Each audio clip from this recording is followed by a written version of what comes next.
ময়মনসিংহে মৃত তরুণীকে মর্গে ধর্ষণ, মরেও রক্ষা পেল না তরুণী। ময়নাতদন্তে ধরা পড়ল লাশের উপর নরপিশাচের বর্বরতা। হাসপাতাল কর্তৃপক্ষের অবহেলায় ক্ষোভ। জনমনে প্রশ্ন, নারী কি মৃত্যুর পরেও নিরাপদ নয়?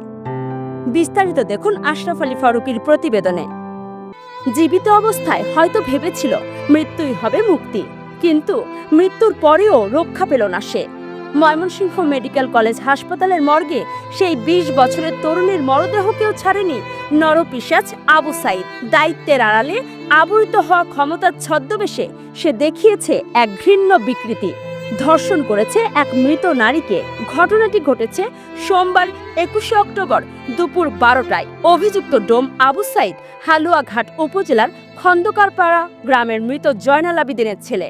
সে হালুয়াঘাট থানায় মরদেহ আনা নেওয়ার কাজ করত। পুলিশ ক্যাম্প ইনচার্জ জসিমউদ্দিন বলেন, রবিবার রাতে হালুয়াঘাটে এক তরুণী ফাঁসিতে ঝুলে আত্মহত্যা করেন। পরদিন সকালে আবু সাইদ ও তার সহযোগী মরদেহটি মর্গে নিয়ে আসে, কিন্তু আধা ঘন্টা পর তারা আবার ফিরে এসে ওই মৃত নারীকে ধর্ষণ করে। পরে মর্গে ঘুমিয়ে পড়ে। কর্তব্যরত ডোম সন্দেহজনক ঘটনা দেখে ডাক্তারকে খবর দেয়। ময়নাতদন্তে ধর্ষণের প্রমাণ মেলে। হালুয়াঘাট থানার উপপরিদর্শক জামাল জানান, জিজ্ঞাসাবাদে আবু সাইদ ঘটনার কথা স্বীকার করেছে। কোতোয়ালি মডেল থানার ওসি মোহাম্মদ শিবিরুল ইসলাম বলেন, অভিযুক্তকে গ্রেফতার করে আদালতের মাধ্যমে কারাগারে পাঠানো হয়েছে। এই নরপিশাচী কর্মকাণ্ডের ঘটনায় হাসপাতাল কর্মীদের মধ্যে ক্ষোভ এবং সাধারণ মানুষের মধ্যে রোষের ঝড় বইছে।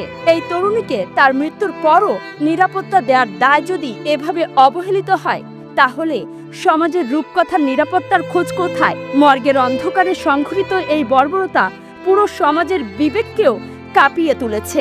এই ঘটনা মানুষকে রীতিমতো ক্ষোভে ফেলে দিচ্ছে। ডোম আবু সাইদ যেন একদম মানুষের মর্যাদা ভাঙার উদাহরণ।